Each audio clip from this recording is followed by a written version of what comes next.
Bom dia, igreja. Hoje é dia 13 de julho de 2020. Queria agradecer você por estar nos assistindo. Eu espero que Deus abençoe você, a toda a sua família com a misericórdia, com a graça e com a sua paz. Amém? Obrigado mais uma vez por você estar nos assistindo e agradecer as pessoas que têm compartilhado o nosso vídeo e pedi-lo a outras pessoas que também se inscrevam em nosso canal. Nosso objetivo é de chegarmos a 1000 pessoas para que a nossa igreja possa transmitir nossos cultos ao vivo pela internet e, claro, pelo YouTube. Agradecemos a você todo o esforço que fizer para nos ajudar. Deus abençoe desde já você. Queria te convidar também para meditar conosco hoje em Êxodo capítulo 34, versículo 29. Nós vamos falar sobre o brilho celeste. E aí, você está brilhando? Não? Quer brilhar? Então, não sai daí. Daqui a pouco a gente volta, hein?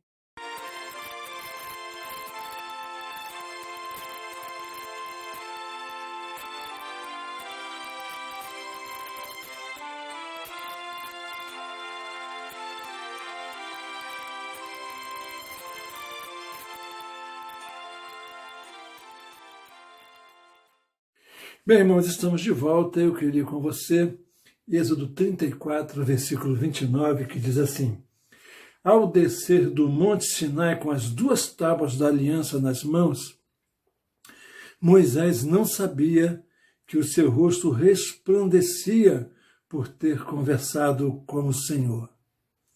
Que Deus abençoe a gente com a leitura desse texto maravilhoso. Nós vamos falar sobre o tema o brilho celeste. Deixa eu recapitular esse episódio para você rapidamente. Moisés e Deus estavam se reconciliando justamente com o povo e Deus então voltara no propósito de dar continuidade à proteção e à condução do povo de Israel pelo deserto. Mas precisava então para continuar de onde parou. E parou aonde? Parou exatamente no momento em que Moisés chega do monte com as 2 tábuas da lei e ele vê aquela cena que o deixa profundamente irado e lança as tábuas no chão, as destruindo, por conta exatamente de ver um povo embriagado em festas e danças e adorando um bezerro, e ainda dizendo que esse era o bezerro que o havia retirado do Egito. Moisés, então, agora, para repactuar a situação e para recomeçar, sobe mais uma vez ao monte. E quando desce do monte, Moisés está sem perceber com o seu rosto brilhando demais.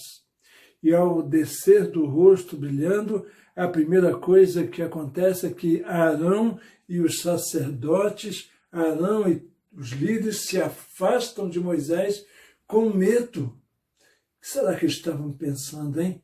Mas o líder Moisés os convida para mais perto deles e lhes apresenta tudo o que Deus iria falar ao povo.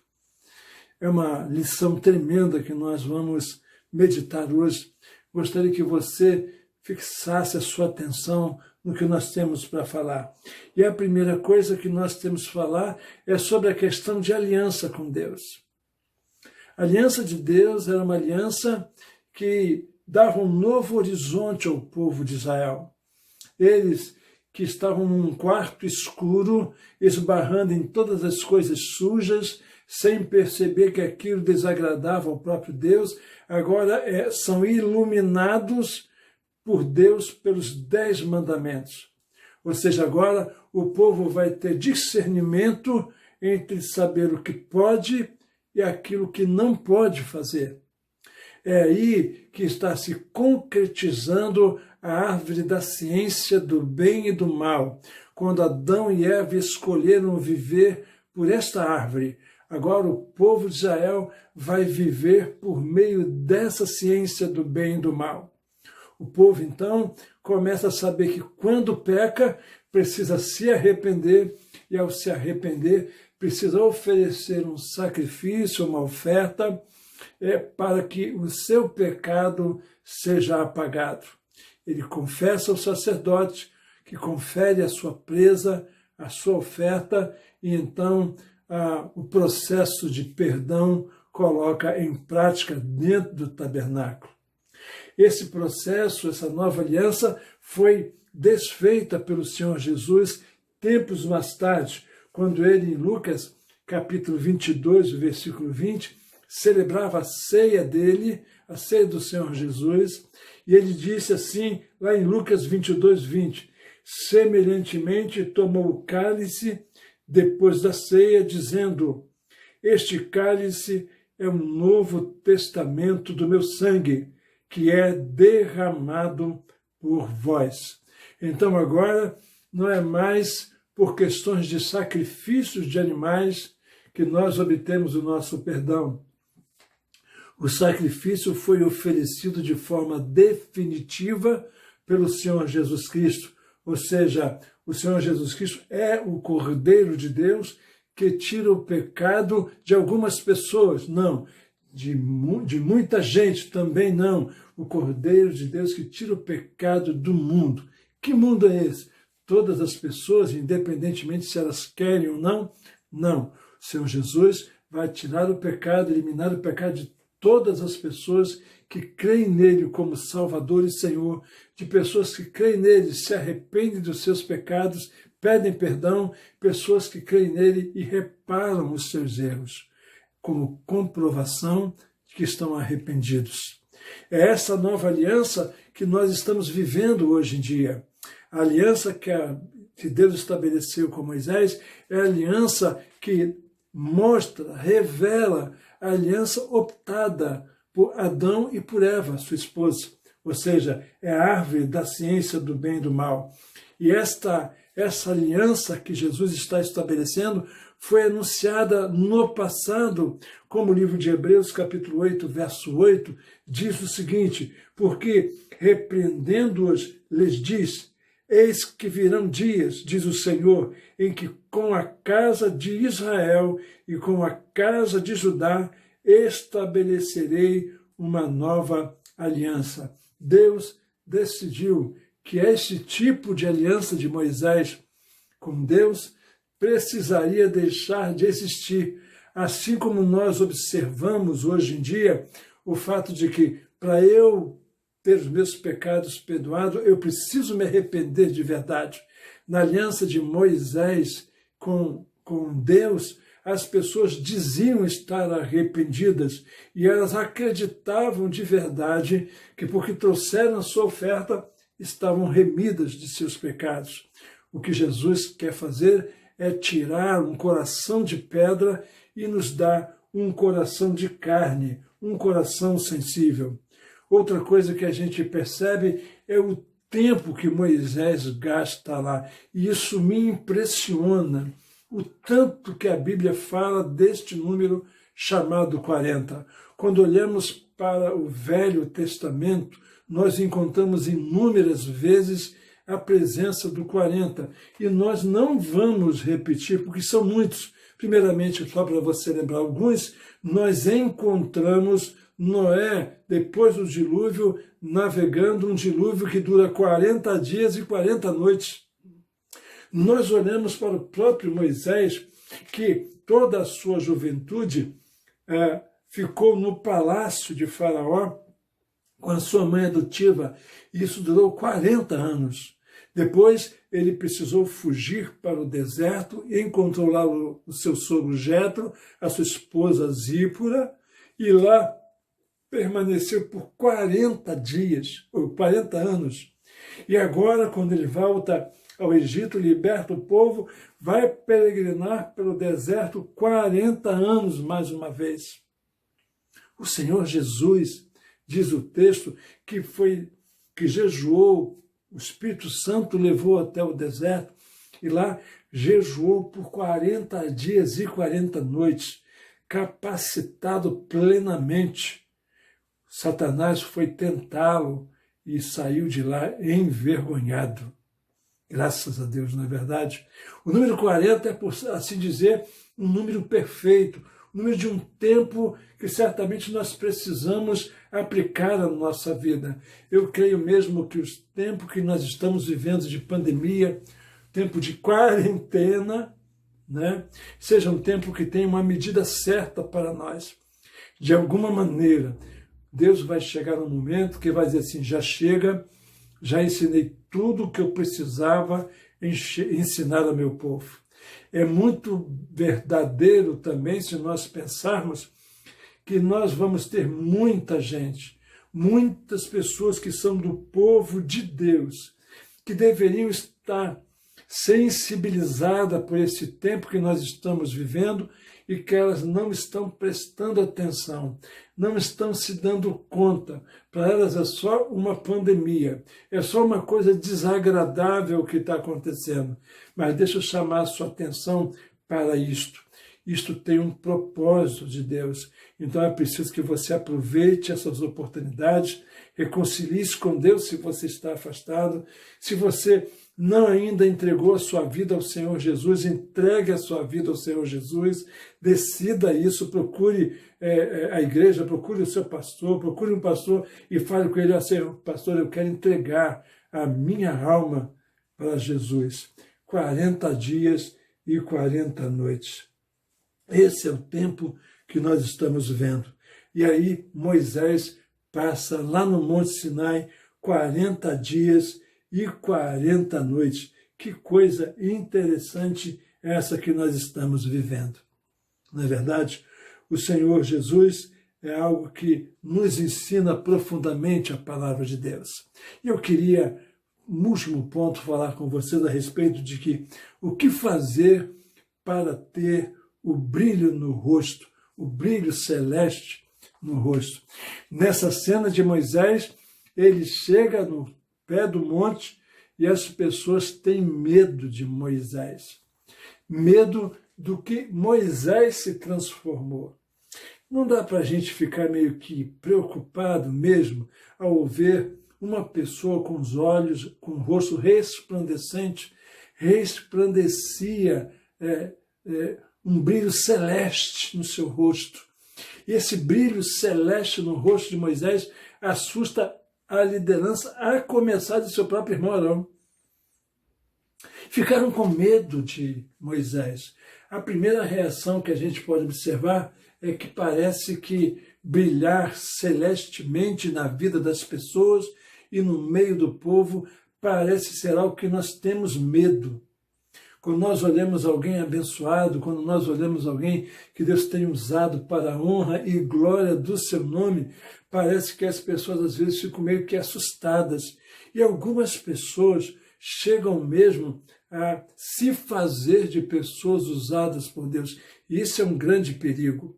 Andamos vendo por aí algumas pessoas de patente alta na vida espiritual. Nós temos apóstolos, nós temos pessoas que querem ser chamadas de pai, nós temos aí um currículo grande de pessoas que, segundo alguns pregadores, daqui a pouco vai aparecer alguém se dizendo semideus, porque as pessoas querem atrair a atenção das pessoas por um brilho que, na verdade, não brilha. Não brilha, é apenas o foco de luzes que ele mesmo produziu sobre o seu rosto. O que Moisés está nos mostrando é um brilho de Deus, um brilho celeste. E aquele medo que as pessoas tinham de Moisés e que nós muitas vezes vemos em determinados personagens da história de hoje, é que essas pessoas às vezes têm um respeito desordenado, desenfreado por uma pessoa que na realidade não tem brilho algum na sua vida. O que Deus espera de nós é que nós tenhamos a mesma sensibilidade de Moisés. O que Moisés faz com os assustados líderes dele, os convoca e os chama para perto dele. Gente que tem brilho celeste são pessoas que atraem pessoas, chamam pessoas para junto de si e não pessoas que afastam pessoas de si. O que Deus espera de nós é que nós que brilhamos possamos atrair as pessoas, atrair a liderança, atrair a atenção dos nossos vizinhos, dos nossos amigos, para que eles saibam que nós temos uma vida plena e uma vida de relacionamento com Deus. Olha o que Jesus diz em Mateus capítulo 5, verso 16. Leia comigo aí. Assim resplandeça a vossa luz diante dos homens, para que vejam as vossas boas obras e glorifiquem a vosso Pai que está nos céus. Moisés chamou a liderança para junto de si e contou tudo o que Deus queria, tintim por tintim, para toda a sua liderança. A sua liderança, por sua vez, encaminhava tudo às suas tribos e cada tribo desenvolvia notícia para todo o povo de Israel. Todo líder que é abençoado por Deus, que é chegado em Deus, precisa ter a direção de Deus para anunciar às pessoas.